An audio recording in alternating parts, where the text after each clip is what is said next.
Thank you so much for coming together today. I also like to convey my gratitude to my senior colleagues, Mrs. Nirmala Sitharaman, the Commerce Ministry, the CII, to put together this event where, as they say, the experts are here and the policy makers are here. Well, firstly, I think of all the industries, media and entertainment happens to be the most exciting industry. And it is also one of the fast growing industries in India. From television to print, digital, animation, VFX, gaming, radio, music, outdoor publicity, the entire gamut put together nearly occupies most of our time from wake to sleep. We are involved with it somehow or the other. Television, of course, and print, of course, are the lead in terms of reach to the people. Television literally having a business of about 600 billion rupees, print coming to close to about 300 billion rupees. But the most exciting part here is that the growth, of course, the growth has been overall in all sectors, but the growth in digital has been phenomenal. I was speaking to Sudhanshu earlier, the 28% of increase in digital is something that speaks volumes of what is to come ahead. Even in terms of VFX and gaming, that's also increased about 14 to 16%. Radio has increased about 14%. So everything is on the rise. Digital is,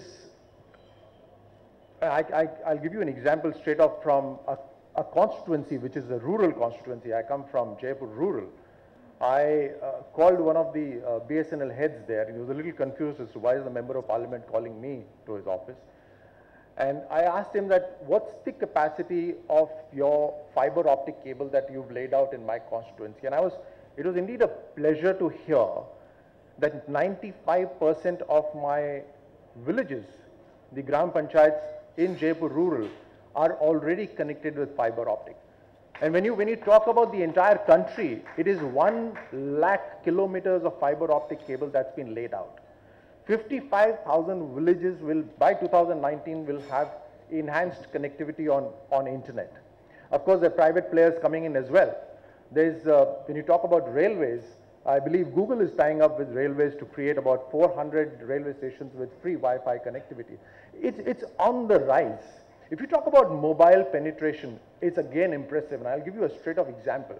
I went to a small retail shop in my very small town called Kotputli, if you've heard of it, and I asked the retail person as to how many mobile phones do you sell in a day?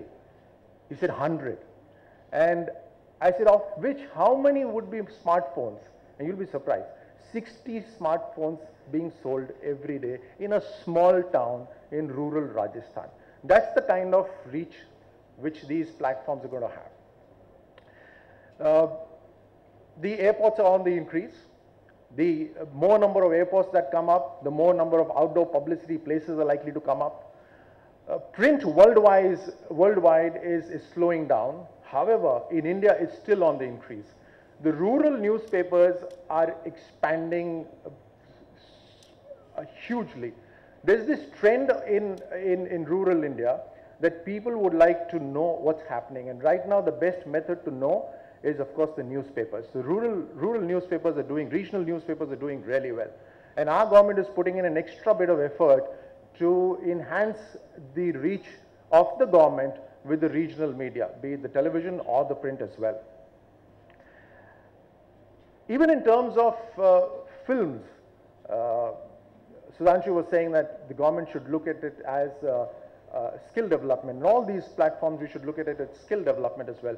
We not only look at it as skill development, but we also see it as a huge soft power for India. Now, for films, I believe that there are about 9,000 screens in the country, which is far lower than any other country in the world. We would put in our effort as government to devise methods so that there's a very clear-cut message to all those who want to put up a cinema hall. What would be the timelines what would be the licenses required, which would be the offices that would be responsible for it, and then so that there is a sense of competition between the states. Because remember, India is a federal country, and center can come up with suggestions and certain policies, but finally it's the states that have to execute those policies. You'd be very happy to know that to enhance the films and for the films to be shot in India, for the films to be screened in India, we've actually created a new award in the National Film Awards category, which is the most cinema-friendly state in our country. So this will be the second year that this award would be given out. Last year, I think one of the recipients was Gujarat and UP. But this year, again, this is going to be the second time. The whole idea is to,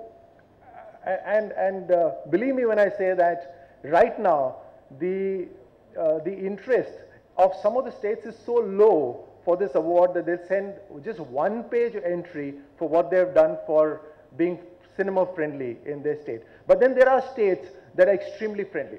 And the whole idea is to create a sense of competition between these states. We've also created a film facilitation office.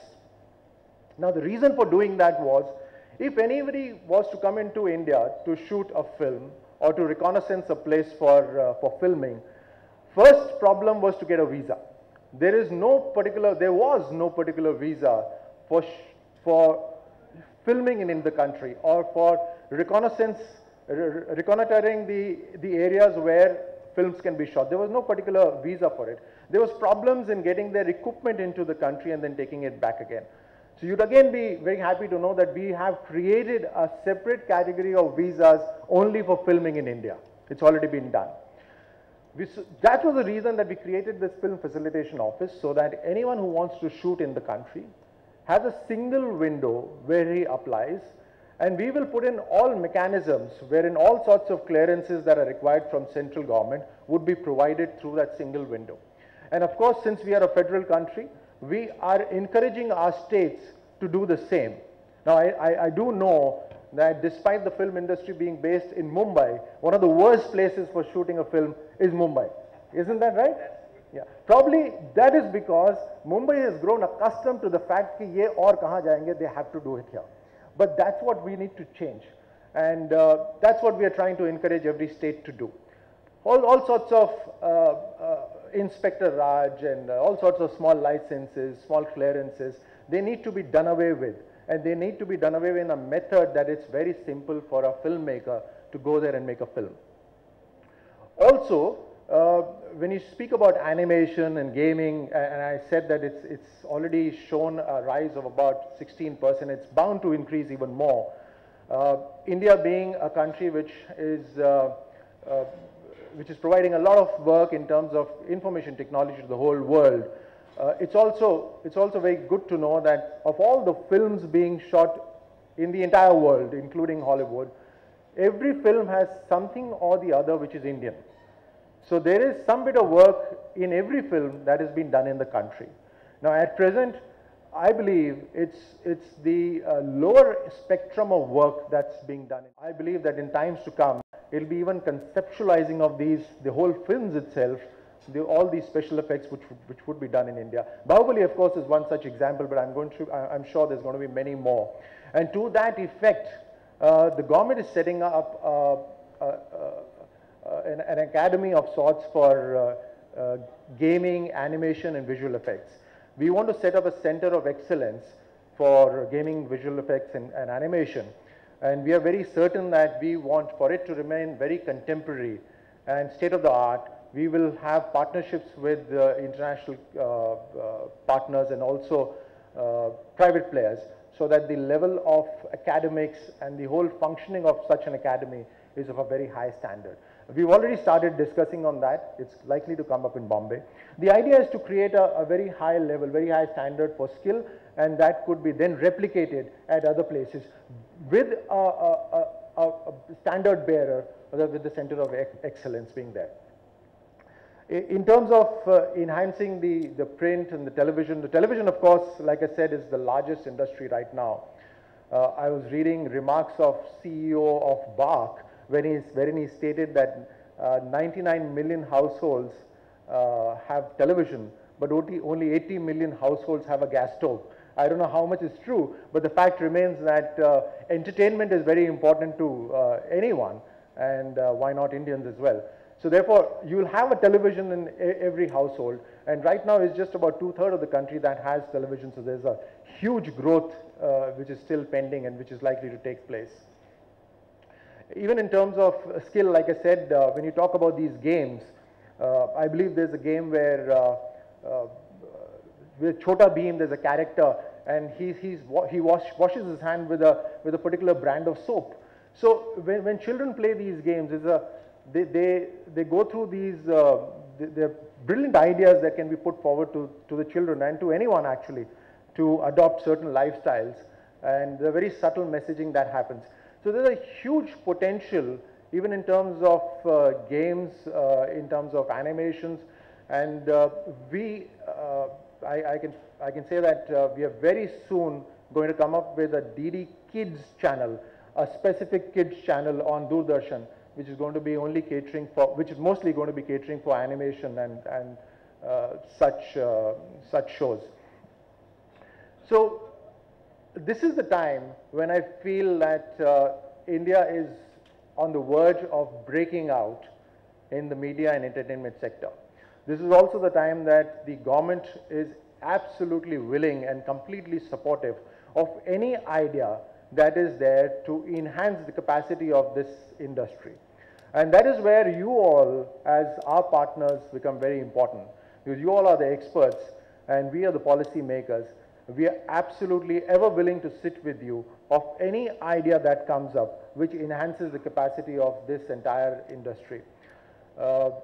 Like I remember many years ago, it was my beginning years in the world of shooting where I was competing, and the targets were flying out and I wasn't taking the shot. And there was this very senior player, an Olympic medalist, and he says, "Why aren't you taking the shot?" And I said, "Probably the targets are out of range." And he said, "Shoot.